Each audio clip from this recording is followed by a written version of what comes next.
don't even know how.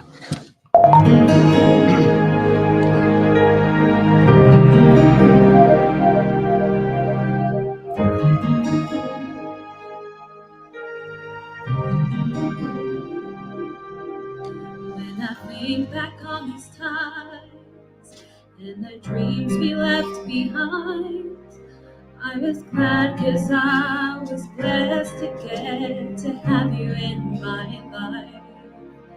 When I look back on these days, I look and see your face. You were right there for me.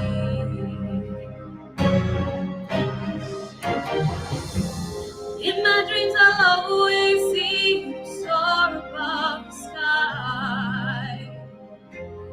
In my heart, there'll always be a place for you for all my life. I'll keep a part of you in me, and everywhere I am, there you'll be. And everywhere I am, there you'll be.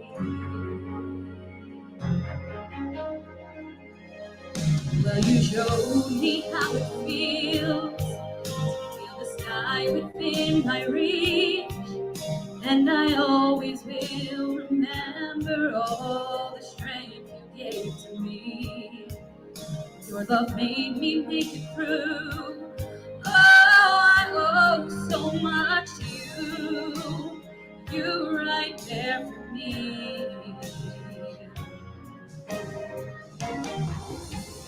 In my dreams, I'll always see you soar above the sky. And in my heart, there'll always be a place for you for all my life. I'll keep a part of you with me, and everywhere I am, there you'll be. 'Cause I always saw in you my strength. And I want to thank you now for all the ways you were right there for me. You were right there for me. For always. In my dreams, I'll always see you soar above the sky. In my heart, there'll always be a place for you for all my life. I'll keep a part of you with me, and everywhere I am, there you'll be. And everywhere I am, there you'll be. There you'll be.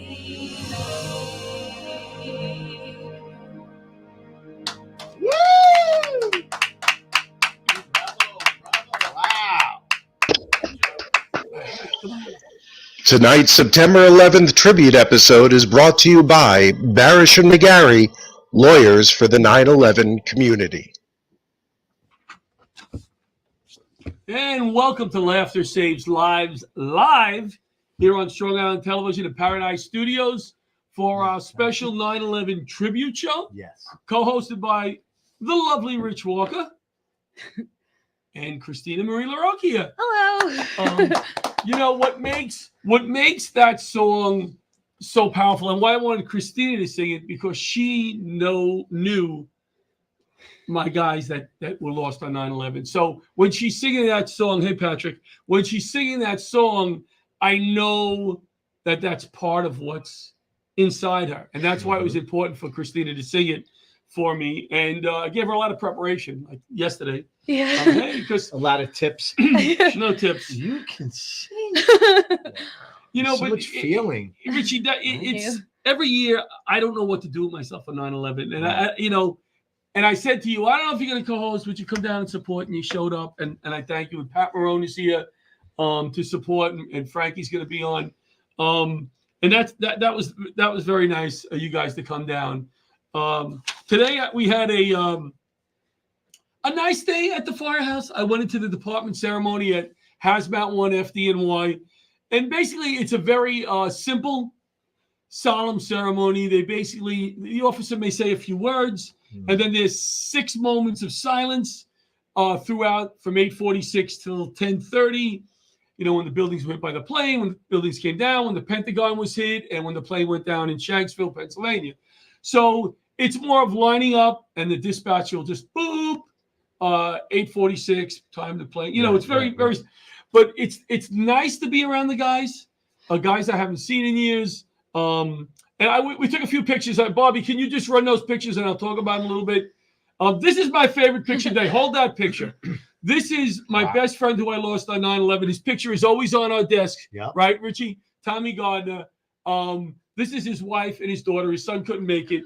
And it was nice that we had a laugh today. It was a very solemn day, but yet we were able to laugh and hug each other. And that's my favorite picture of the day. Great. Go ahead, Bob.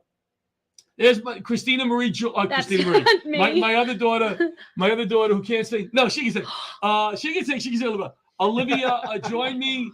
That's a nice picture on the back of Squad 288. That's me on the far. If you're facing it far right, lining up for one of the moments of silence. There I am again on the far right. And there's Liz and Amy again. And this is on the wall, still riding. These are the guys from Squad 288 or Hazmat that were lost on 9/11. Yeah. And they have it on the wall, their pictures still riding. They also have an eternal flame that's going to burn that has been out. This is very interesting. This is the riding list that the officer wrote on the morning of 9/11, who was working. That has been on the wall. It's encased now, and that'll be there for forever. And this picture was taken with Carl Schramm. On 9/11, I came to my firehouse there and rode into the city on the back of Carl's pickup truck because all the rigs were gone and all that. So those were some of the pictures we had from today. What I'd like to start with is they say, Richie, Yes, sir. and Christina, Yes. they say that you die twice. Once when your heart starts beating, and once when people stop saying your name. Stop calling your name, talking about you. So I just want to read the names of the firefighters that were lost from my house. Squad 288 was not my company. That was the other company in the house, and then Hazmat 1. And then we're going to have Frankie will come up in a little while and talk about some of the police officers that he knew that were lost. Because we're saying their name again. Yes. And that's what it's all about, to just say their name. And then we'll have some guests on who are going to talk about somebody that was lost close to them, whether it be on 9/11 or from 9/11 illness. And again, we're going to be saying their name. So that's kind of nice.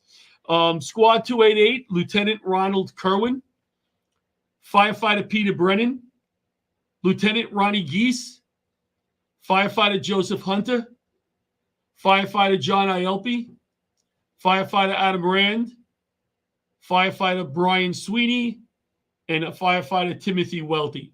So those were the firefighters and officers lost from Squad 288. These are the members from my company, FDNY Hazmat Company 1.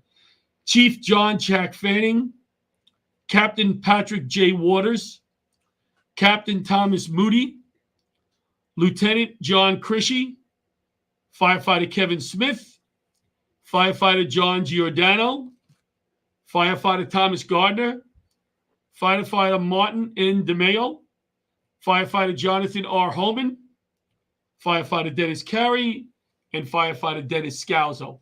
That's 51 children lost to fire from my firehouse on 9/11. Hard to comprehend. Really hard to comprehend. Nice moment today was we were in the kitchen grabbing a little bagel. The guys really did a nice job from Hazmat and Squad providing breakfast. And we got there a little late, so we didn't have breakfast. But we were up there nibbling with Amy and Liz, and they had the TV on with the calling of the names from down at the site. As soon as we walked in, 10 seconds later, Tommy's name came up on the screen. That's incredible. And it was just perfect timing that we were with them, because I've never been with them at that moment when his name was called on the screen. So that was kind of nice. Amazing. It's a tough day. and you try to get through it. And that's why I wanted you here tonight, because, we do the show every week and we have a good time and we laugh. And I hope we have a few laughs tonight. But it was a tough day. I just wanted to tell one story of, I don't know what to do with myself on 9/11. Like I said, every year it's different. Last year or 2 years ago, I went to, what is the memorial in Suffolk on the water? There's a memorial, a 9/11 memorial. By Cedar Beach in Northport? No, it's on the water. You take Jones Beach and you go out east. Cedar Beach. Is that what it is? It's because of, I knew there was a patient of my mother's doctor's office. That's Pat Moreau talking. His daughter died in 9/11, and he started the memorial down at Cedar It's Beach. beautiful. It's beautiful. Yeah. And I went 2 years ago. Her last name was Minetta. Minetta. Yeah. Beautiful. What's the first name? Remember? And I forgot. We could say her name. No, I forgot. It was Minetta. Well, Minetta was the last name. Minetta was a married name. Oh. But her father was a patient of my mother's doctor's office, and very nice guy, and Escola. Okay. Debbie Escola. Debbie Escola. Debbie Escola. So, And, he started. I think. I'm not. Don't hold me to it, but I think he was the one who started, because they were from. it's right on the beach. It's really beautiful. It's beautiful. They You've did, been they there? did a Yeah. 9/11 memorial. Yeah, it's beautiful. So I thought they were having a ceremony in the morning. So I said, you know what? I don't want to go into the city. Like Frankie and I talked before. You don't know what you want to do. And so I said, let me just I get my uniform on. I'll do a little memorial for the guys. I go out, say a prayer. And there was hardly anybody there. And I read the ceremonies at night. So I said, I'm just going to walk around a little bit, and I met somebody and we started talking. And I to this day, I can't remember the conversation. I can't remember if it was a male or a female, to be honest with you. Right. But all I know is that they were so appreciative that I was there. And I was so appreciative that they were there, that we spoke about people that we lost, whatever. 20 minutes, and that's all I needed that day. My day was, I was here, was where I was supposed to be. Now, this is a story, and I'll try to get through it without crying, right? One year I said, I'm going to go teach. I was teaching for Homeland Security because I'm very smart. You know that. Yes. You have smart I am. So I was teaching. I was offered a class on the road. I was humble. Yeah, a lot of laughs when I say I'm smart. So I was offered a class on the road. And I said, I want to get out of the city. Right. I'm going to go do this class. So I get to the class, teaching with 5 guys. And as soon as I get out there, I'm like, what did I do? Yeah. What did I do? Why am I not in New York City? I was in the middle of the country, some small fire department. I can't remember where it was. So the day before 9/11, I said to the guys, listen, I can't come to class tomorrow. I got to go to church. I'm going to go to church. We got you covered.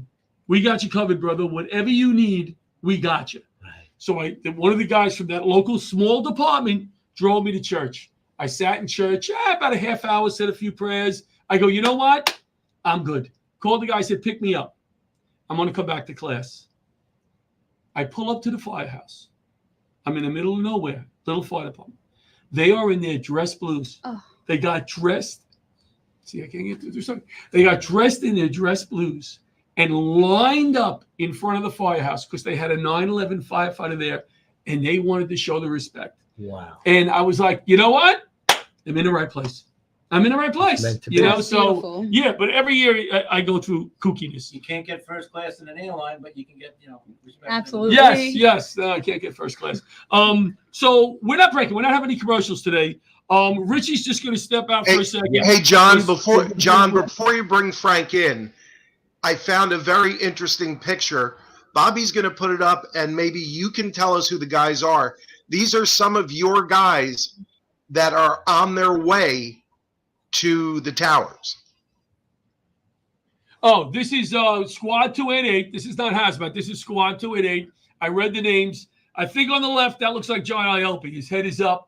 You know ILP, right, Frankie? I don't think so, no. Because that's ILP, but that's definitely Ronnie Geese. I do Ronnie Geese. Firefighter Ronnie Geese, who was promoted, what do you call it? Posthumously. I was going to say posthumously. That's definitely not. Say it again. Posthumously. Posthumously, he was promoted to lieutenant. That's why I read him as lieutenant. And that's Captain Moody. No, Captain Ronnie Kerwin. That's Captain Ronnie Kerwin. I can't see the guy behind him. Thank you, Butch. So, Frankie, come on out. Richie's going to step aside 1 second, and then Richie will come back. All right. He's going to probably grab a free slice of pizza. And we'll be back. He had 5 slices. So now I bring out Retired NYPD Frankie Fiala, one of my buddies, actor, comic. But Frankie served the city of New York for how many years, Frankie? 20 in a day. 20 in a day, really? Yes, I did 20 over 20 years. 20 years. What years? What years? 2001 to 2011. I'm sorry, 1991 to 2011. 2011. The math didn't quite add up. Right. I was using the metric system, the new common 20 years. And on 9/11, where were you stationed? What was your job on 9/11? Sure, I was in the 7-7 precinct at that time, which is the Bed-Stuy Crown Heights section of Brooklyn, and it was actually my first day of vacation. So I was home. I remember how beautiful the day was. I had to take the dog to the vet. I rode the kids to school on a bike. Yeah. And I remember taking the dog to the vet, and then listening to the radio. I was listening to WPLJ at the time. That was Scott Shannon and Todd Pettingale, whatever that morning show was, and talking about the plane crash. And I ended up, it was closer for me to go to my mother's house than it was to go back to my own house to see what was going on in the news. Right. So and then they were talking about everything. So I ran out. I went home because then they were getting ready to mobilize us.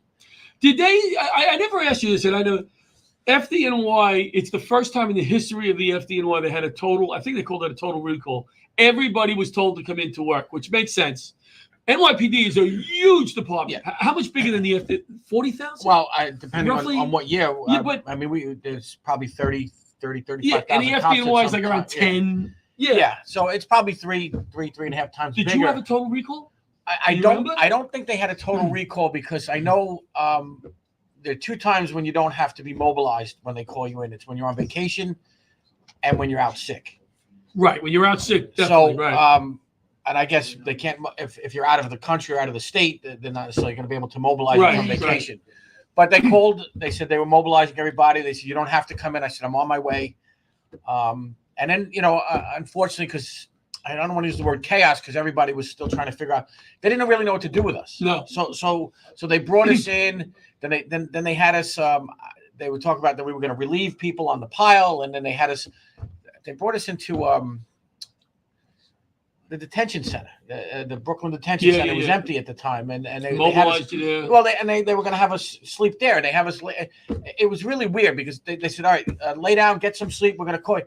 And like 10 seconds later, they were like, "All right, let's go, pack it up." No. They didn't know what to do with us. No, so, obviously it was. So you lost some friends that you were close to on 9/11. Only PD? You had some firefighters? No, also? I had some firefighter friends. I knew Brian Sweeney for quite a while. As a matter of fact, about 2 weeks before that, my ex-wife used to own a bar in Merrick. At that time, I think it was called Jay Farrell's at that time, named after another friend of ours who was a firefighter, but he was killed off duty in a motorcycle accident. And Brian and I were talking at the bar and hanging out.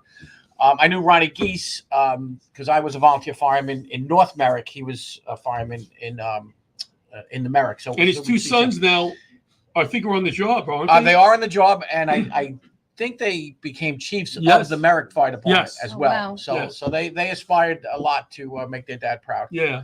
And then my very good friend Brian McCauley, he was a fire patrolman. I know that. There was a whole lot of issues with the international firefighters and whatnot, considering them to be firefighters and memorialized and whatnot. But he's a very good friend of mine. He was lost on 9/11? No, he ended up dying from the 9/11 cancer. Okay. So he was just a great guy. You know, it's hard for me to pick any particular. Sure. It's very hard to think of. Like, I'll go home now and I'll be like, I should have told him this story. I should have told him that story. I can't think of anything right now other than the fact that we just had some crazy times together. Is there any names that you want to read, or did you? You know what? If you don't mind, I'll read them off real quickly. These are just. I make this post, and I know it's not worded properly, but I make this post every year, and I feel bad this year because I kind of just pasted it from last year. So I'm sure there are other people that have been lost that I'm not aware of. But I always make this post that says, because this is what happens when I believe in both the fire department and in the police department, when they can't find somebody. Right. So again, this is not properly worded, but bear with me. It says, Central, all members of the service are present and accounted for. Please raise the following MOS. And I called MOS for everybody, both fire department and police department. And for those that don't know, MOS stands for Member of the Service. It says Fire Patrolman Brian McCauley, Fire Patrol 2, no response. Fire Patrolman Keith Roma. Now, of course, I touched the. There it is. I got it. Fire Patrolman Keith Roma, Fire Patrol 2, no response. Now, I believe Keith was missing from 9/11. I'm not 100%, but I believe he was missing. Sergeant Rodney Gillis, NYPD ESU, no response. Sergeant Mark Lawler, NYPD 77 Precinct, no response. Sergeant Chris Christodulo, Midtown South, no response. Detective John Christopherson, Brooklyn North Homicide, no response. Detective John Muller, 77 Precinct Squad, no response. Detective Tony Gray, 77 Precinct Squad, no response. P.O. Ray Harris, 77 Precinct, no response. P.O. Anthony Hanlon, K9, NYPD, no response. P.O. Keith Ferrara, NYPD Mounted, no response. P.O. Mike Granis, 5th Precinct, no response. Firefighter Brian Sweeney, FDNY Squad 288, no response. Firefighter Ronnie Geese, FDNY Squad 288, no response. New York City EMS paramedic Mark Harris, Station 31, no response. Now, I had worked with Mark Harris. I was prior to NYPD. I was New York City EMS, and Mark was one of the medics at the garage when I first started. So, well, you know, I asked you to come in, and I appreciate you being here. I know it's a tough day for you too. Yeah. But I think it was important, number one, to see you. Yes, I haven't seen you in a long time. I haven't seen you in a long time, and my favorite 9/11 picture is you and I on uniform down. Yes. I haven't done much. Like you say, you don't know what to do with yourself, and unfortunately, due to some personal issues, the last 2 years have been a little distracted. But I do remember that day that we went into Manhattan. I put the uniform on. It still fit. I was very happy that it Very still impressive. fit. And we spent the day. What did we do? We went down to the. We did call the names at that ceremony, we right? called the names at the ceremony, but prior to that, we went to the museum. Yes. Because I had never been to the museum until that day. Yeah. And we didn't see the whole thing, but we saw what we could. And then we saw the names on the outside. Yep. And then we went over to the reading of names at Trinity Church. Yep. It was a nice day.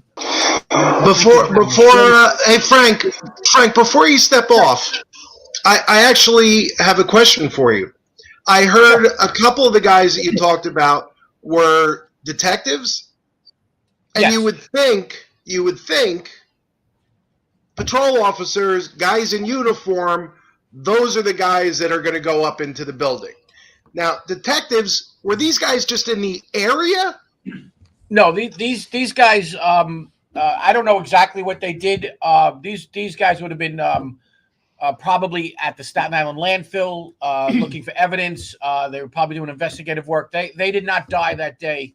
So they were post 9/11. Right. Post 9/11. The only one off the top of my head that I can think of that died that day was Sergeant Rodney Gillis. He was a great guy too. He was a great boss. He was a 7/7 sergeant. Then he went over to ESU.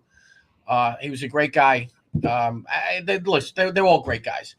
And I guess you don't realize how good they were. And, what they say, you don't know what you have until it's gone. So, I'm going to guess the detectives were spending time down at the pile looking.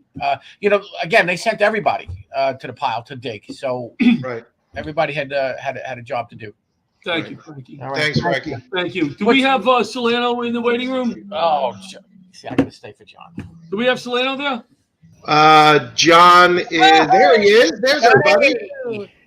Hey, John and I used to work together in That's the 7/7, and right. we met actually in the not the EMS Academy. John was a year ahead of me in the EMS Academy. We met at a refresher class, and then a year later, I showed up at the 7/7. I was walking in, walking out.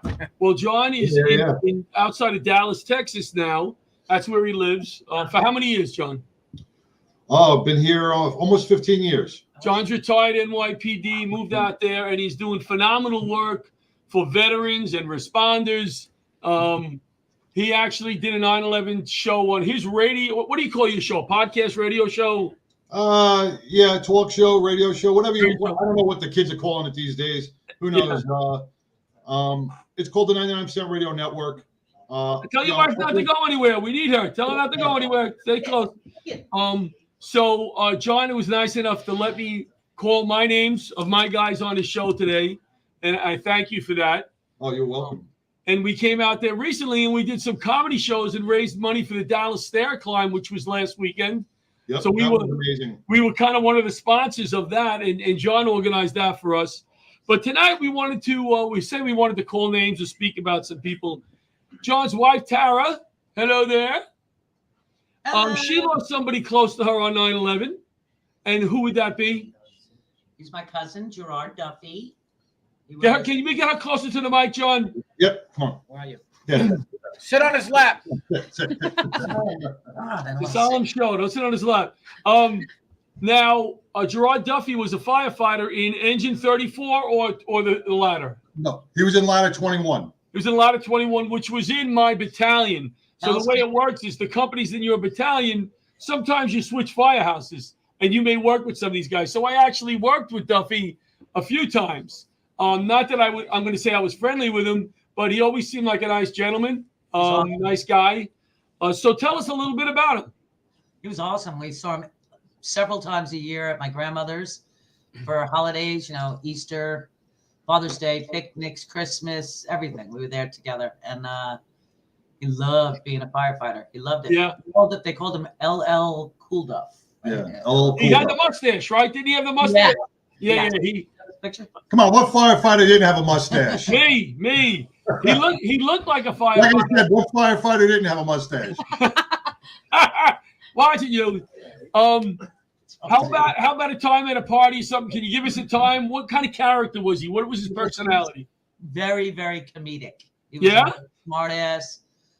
He hung out with us. He was my mother's cousin, but he was young. So he was more my cousin's age. Like my immediate age. And he hung out with us a lot. We used to sneak away from the parties down in Queens and go to a couple of bars down on Steinway Street and get in trouble when we came back. And they'd yell at him because he was supposed to be older. And we had a lot of fun. We had a lot of fun with him. Do you know how long he was on the job, roughly? I don't know. I don't know. I'm not too sure. He was coming home that day, though. He was leaving. He was off duty and went back, pretty much. Turned around. Yep. Turned around and went back. Yeah. Lieutenant. They haven't found anything of his. Nothing. Yeah. Lieutenant Krishy in my house, the same thing. But he was retiring in a few weeks. Wow. And he was relieved to go home, having his cup of coffee like so many. That's why I read so many names. They weren't all working. Some of them were relieved having their coffee, watching the news. Well, that was in the middle of shift change, right? Wasn't it? Yeah, it came in the middle of shift change. Yeah, it did. Yeah. So that's what happened to Krishy. He jumped back on the truck when he was relieved. We were, it's funny. We were worried about the people that we knew that worked in the towers. We weren't thinking anything about the fire department or, my whole family on my mother's side is firemen. My dad's side too is cousins, but my grandfather was a battalion chief. In 10 truck. Same house as 10 truck. That's 10 he was in 10 truck. Yeah. So thank you, Tara, for talking a little bit about him. John, is there anybody else that you were close with that you wanted to mention a name?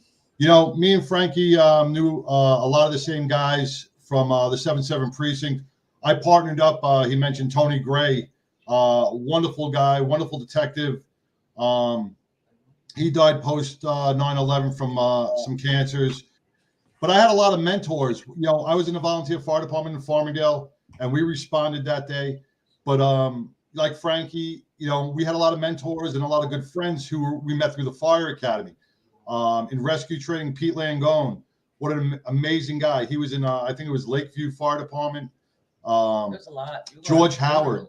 George Howard was another one. He was a Port Authority police officer. He was at a Hicksville Fire Department. So a lot of these FDNY guys, not only on the job, they saved lives at home, off duty, on their own time as well in the volley service on Long Island.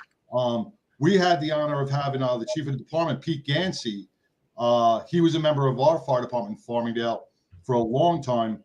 And he really mentored us for a long, I met him when I was probably 16 years old when I became a junior. And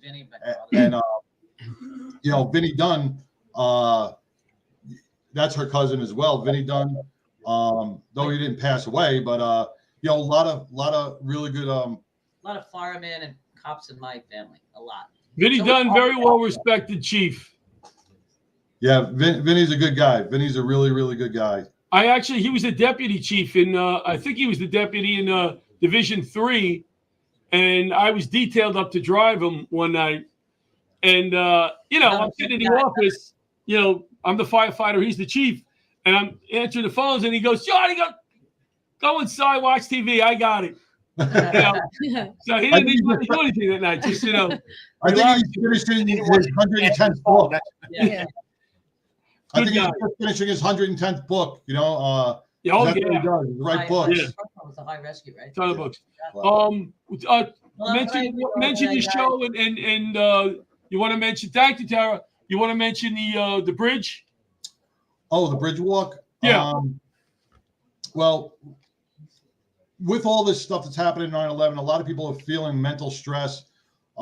We've seen it on the show tonight. A lot of people are holding up, until they start saying names, then they start breaking down, and they don't understand all the bent up and pressure that's inside them that causes a lot of anxiety, causes a lot of mental health issues. So, first responders go through this all the time. So we started this about 5 or 6 years ago of walking the bridge. Frankie came out and walked the bridge with us in uniform. And it was 11 of us who started this, and it went global. And now it's all in the UK and England. We're doing a new walk the bridge. We're starting this week over in Destin, Florida. Nice. It's been credited with saving 12 lives just by talking. Not everybody likes that couch therapy or equine therapy. Sometimes you just need someone to listen to you talk and vent out. So it's grown globally.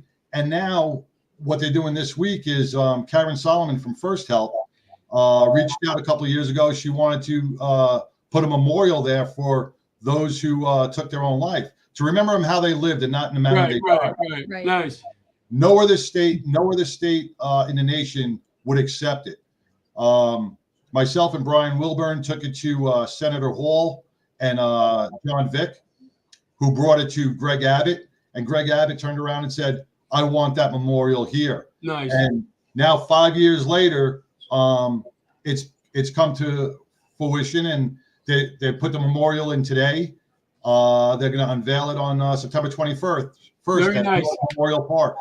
All right, listen, I hate to rush you. That. I got more people I want to get in. I thank you, brother, for allowing me to be on the show today and taking the time to come in tonight. You're doing great work out there. You're doing great work there. I hope to see you at the Stair Climb next year. We're coming back to do a show also. So awesome. All right. Johnny, I'll talk to you about it. John, thank you. All right. Richie, you can come back. Rich, you're back.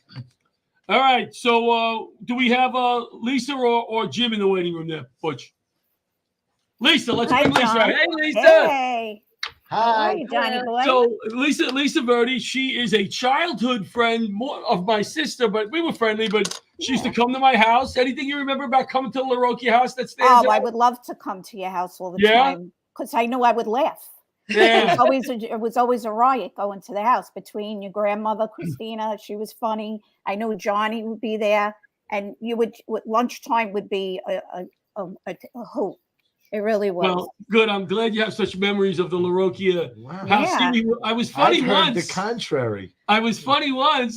Did she ever go to the luncheonette? Yes, of course. Yes. Everybody went to Oh, God, that was like my favorite place. What kind of question is that? My chocolate egg cream and my pretzel. About those. Yeah. Right on the counter we would sit. And we So would have now, Marco was your husband. Mhm. And Marco, tell us a little bit about where Marco was in 9/11 and how he got sick. All right, how crazy. Actually, he worked on the New York Stock floor, and he worked for a subsidiary called SIAC. So they did all the telecommunications for New York Stock Exchange. Uh-huh. So he was one of the directors on the trading floor in charge, to make sure everything goes right. Right. So he usually worked from 7 to 4. The day before, they had asked him to change his shift to 4 to 12. Okay. So actually, when everything was happening and we were watching it on TV, because I have family that worked for the airlines.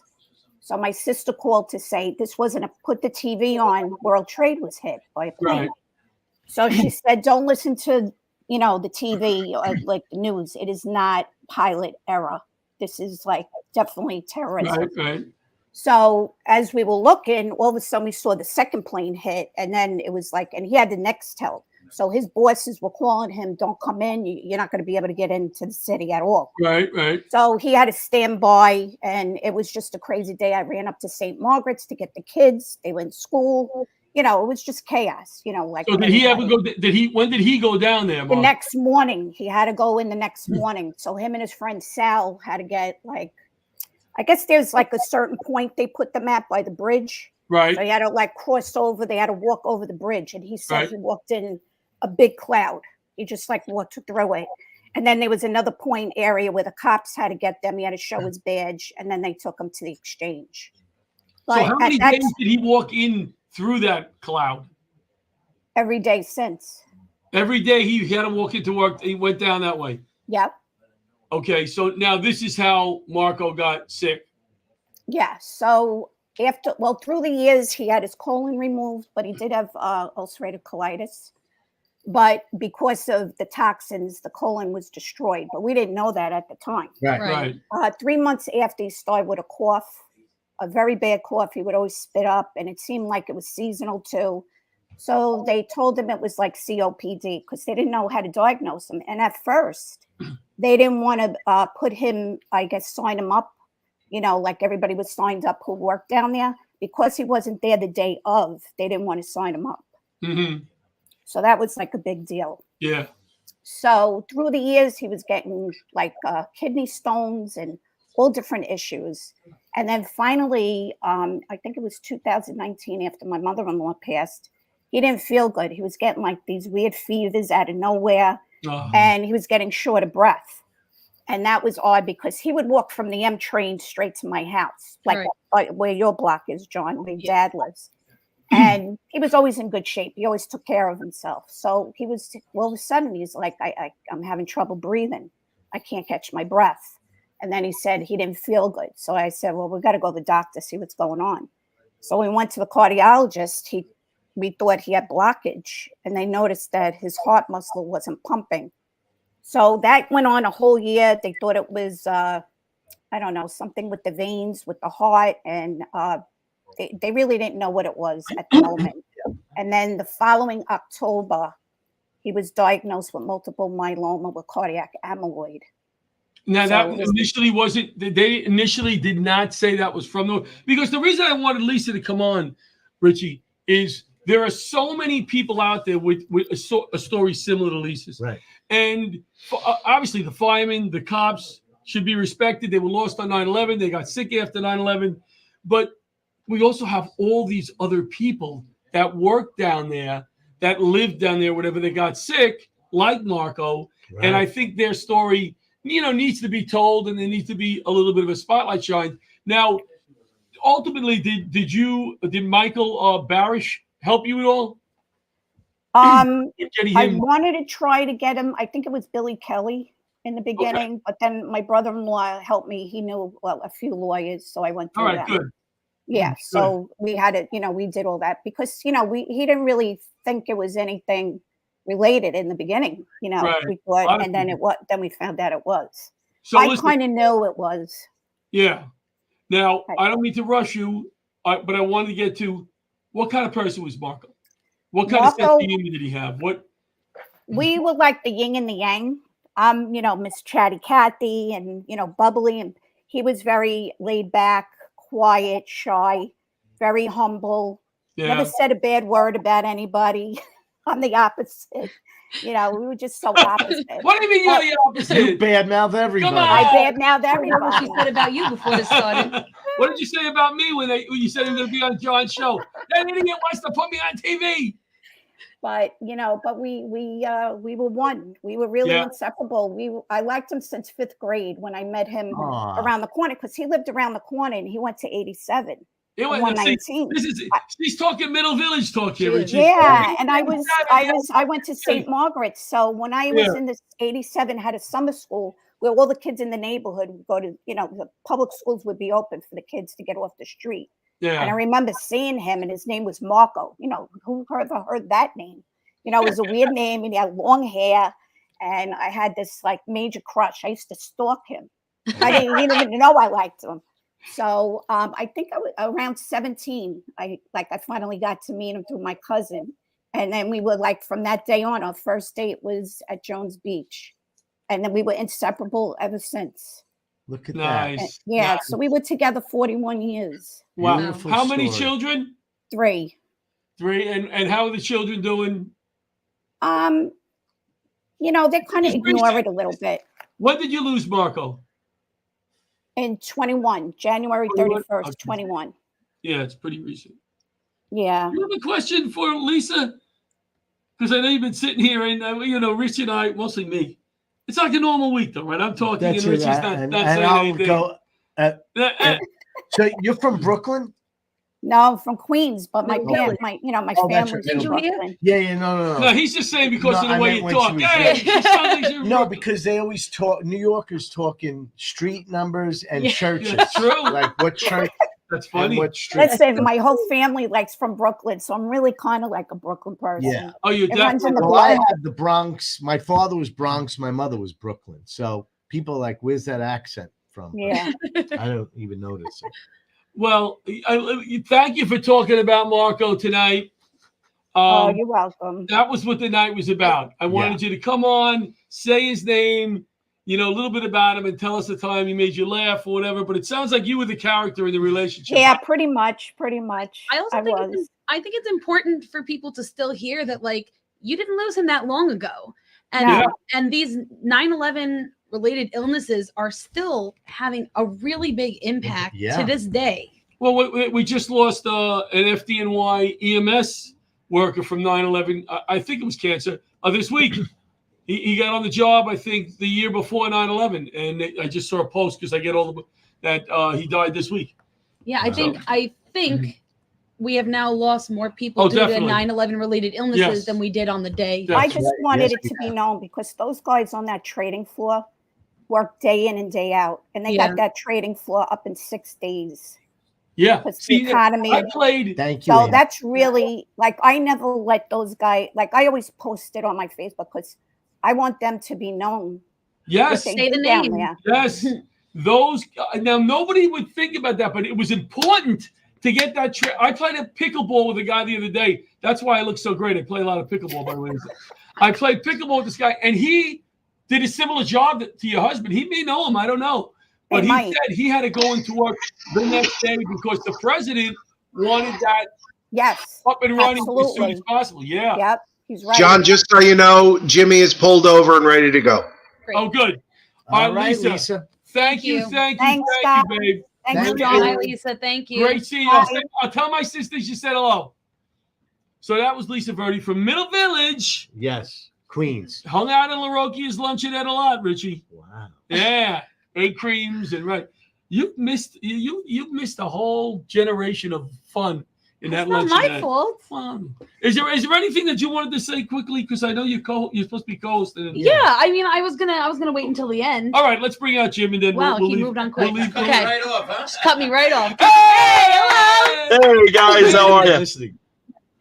Hey, I'm sorry There's the picture. I'm firefighter sitting. mustache. Wow. You Sorry pulled for the over, picture. right? I'm sitting in my truck here, guys. Sitting in my truck. right. Sorry, it looks like a Queen video. Yeah, like No, I know. We won't The keep you album long. I know cover. you're busy there, buddy. I know you're busy. No problem, brother. I met Jim years ago. We did a comedy show in your hometown there for a firefighter that was in a car accident, correct? No, we were just raising money to buy air purifiers for sick guys for the Firefighter Cancer Foundation. Yeah, that's what I said. It was Oh, wait. for the firefighter. Yeah. Wait, wrong guess. That was wrong. You're gonna have to. It's been a lot of shows, John. It's been a lot of shows, man. Sorry, that was something else. Lord. It was in Connecticut. Yeah, it was in Connecticut. You got that, brother. I was waiting for him to be like, it was Florida. All right. So we met you initially with a comedy show, whatever. We became friendly after that. You've been on this show a number of times, talking about different issues. But today we wanted to talk about you became very intertwined with the 9/11 community, and you were very close to a few of the firefighters who were lost through later on through illness. You wanted to talk about Ray Pike for a little today. Yeah. Ray was a special guy. Ray was a special guy to everybody. Yeah, I gotta say that I'm kind of humbled and listening to the show and the people that are here. You know, for a guy from Connecticut, 240 miles away, that just came down and tried to do what I could do and got brought into the family. It's pretty humbling, man. But I got to meet a lot of people, and Ray was a big inspiration to me, and everybody knew how Ray was. Ray was a crazy guy. You ask Ray how he's doing. He said, "Well, yeah, I'm doing pretty good for a guy with stage 4 cancer." But and he just keep driving on. I don't know what 40 some trips to the Capitol to speak for guys to get a health bill passed. He was. He would wheel down the halls in his wheelchair and chase down these politicians. When they saw Ray coming, they tried to get away, but. They send their aides out to give him a card. Here's a card. We don't have time to talk to you, but here's my aide will come out and give you one of my cards. And Ray told him, I got enough cards on my own. And he pulled out his Ziploc bag full of memorial cards. That's right. And showed it to him. Yeah. And I got that same Ziploc bag that I usually keep in my Class A uniform, but now I take it out to teach people about what's going on. And unfortunately, raise cards on the top of the pile. And Ray was special to you, and you were big with coming down to the different 9/11 events, but you're doing something different this year. Yeah, I spent 20 years coming down to the West Side Park and standing with everybody and listening to the names being read and all the names that were added. And I came to a point where I needed to find a different way of honoring everybody, So we started working with a group called Flags on the 48 in New Hampshire. A couple of guys just after September 11 had to do something, so they climbed one of the 4,000-foot peaks in New Hampshire with a flag, and they flew that flag for a couple hours. So every year since then, it's grown, and now they put a group on all 48 of the over 4,000-foot peaks in New Hampshire, and they fly a flag for 2 hours. Wow. So Saturday we're going up and we're climbing to the top of Mount Musalaki with this group, and we're going to help fly the flag, a 10 by 15 flag, and we're going to stand there, and I'm going to say the names, and I'm going to talk to Ray. Nice. That's really special. Is there anybody else that you wanted to mention before we let you John McNamara. John McNamara. Yes. I was blessed to be a part of his wife and his son's life, Jen and Jack McNamara, and they started the Johnny Mac Foundation to help sick 9/11 responders. And John was a pretty big inspiration in my life. After I met him, I'll tell you, his quote was whatever it takes, and I had that put on my arm on what would have been their 10th anniversary. Yeah. And I'm going to say those names when I get to the top of that mountain. That's awesome. Listen, I just wanted you to come in and do a quickie today. I appreciate you taking the time. I know you're in the middle of driving somewhere. Thank you so much for taking the time, brother. Hold on a sec. Jimmy, when I would assume someone's taking video of you, correct? No, I'm not driving. No. I mean, when you're on the mountain, someone's going to take video of you. Oh, right? yeah. There'll be a lot of stuff out there. I'll make sure I get a lot of stuff posted. Good. Yes. Good. Please. And we'll show that on the show. And we'll have you back. I love you, John. God bless you, brother. I thank you for all the stuff you've gotten me into. You got me down to call the names. I got to read Ray's name. I love you, brother. Keep doing what you do, man. Beautiful. Talk to you soon. Never forget. Bye. Thank you. All right. God so bless. now we have a minute to interview Christina before we close with this. Christina. Okay. I just want to take a moment and say how thankful I am to still have my dad. And I get choked up about this. There's a lot of good that he does with this foundation that I'm very, very proud of him. I'm very honored to stand behind him and support him in this. And I know that this foundation will carry on a long, long time. And it's a very weird position to have, survivor's guilt like he does. But I want to thank all the people who lost their lives, who gave, some gave all, right? What do they say? All gave some, what do they say? Some gave all gave, some gave. You know what I mean? Yes. You know what I Some mean? gave all, and all Gave some? no. That doesn't sound Some right. gave all. Some gave all. Frankie Some has the they- saying, all gave some and some gave all. Okay, Yeah, thank you so much. Thank you, That was Frank. painful to get out. I we have Frank apologize. Here, he's a little educated. Correct. Yes. But obviously I thank all those who were lost on that day, but I want to take a second to thank the people who are still carrying on the names of those people that we lost. My dad does a lot of good. There's a reason that he's still here. There's a reason that this foundation is what it is. And I'm very, very, very proud of him. Thank you, and I'm Christina very Marie. thankful to be sitting here with him today. I'm glad we got a chance to let you say something nice about me. Yeah. In all my times Even on though the in your show, comedy act, you never say anything nice about her. All right, we want to stay tight, so we stay tight. Thank you, Frank, Pat, and Don Sill for Silly filming doing our some videotape, documentary. Christina, and all our guests tonight. Great. We will never ever forget. Never Good night, forget. everybody.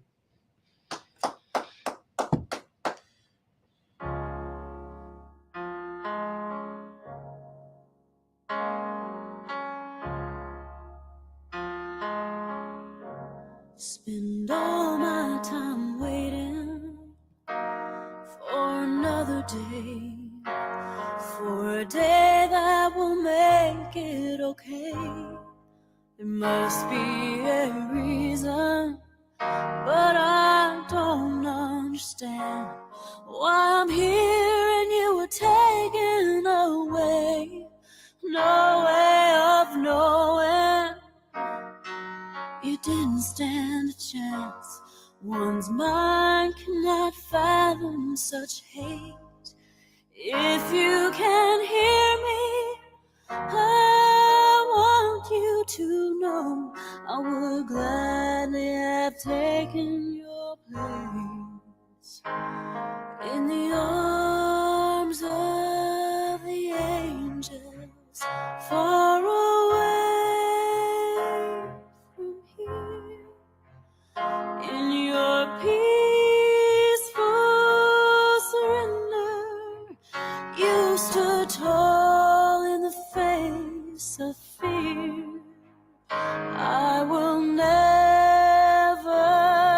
forget you. I salute you, my dear friend. In the arms of the angels, we shall meet someday again.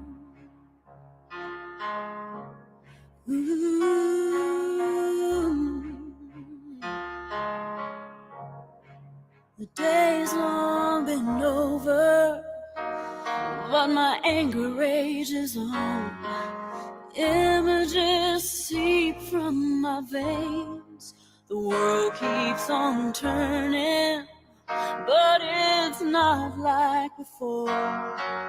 Life will forever be changed. A solemn reminder that freedom has a price.